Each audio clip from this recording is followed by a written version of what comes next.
Señoras, señores, desde este momento, Canal 13, Teledifusora Paraguaya Sociedad Anónima, se enorgullece de ser un elemento más del progreso nacional.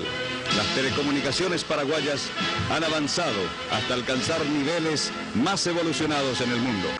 Señores, este emprendimiento, esto que hoy es Canal 13 TV Color, no es sino la concreción de un sueño largamente acariciado, hacer que la pantalla del Canal 13 refleje en todo momento la verdadera imagen de un país que progresa y que busca decididamente la ruta de su mejor destino.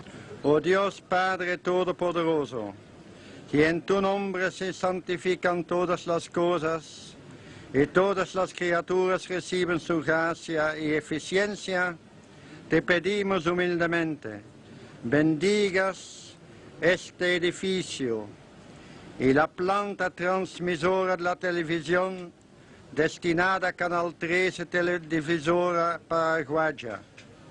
Que esta obra de comunicación social sea siempre fuente de elevación cultural, intelectual y moral para todos los televidentes del Paraguay. Hace 45 años, un canal encendía sus luces para darle color a la vida de los paraguayos. Era el 11 de febrero de 1981 y el Paraguay veía por primera vez un nuevo horizonte en televisión, 13. En los 90 demostramos de qué éramos capaces, historias que marcaron una época, rostros que crecieron junto a vos y una televisión hecha con pasión.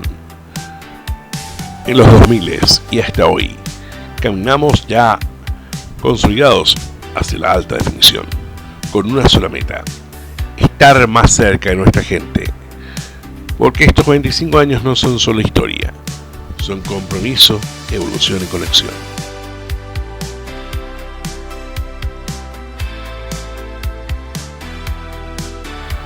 Felices 45 años 13.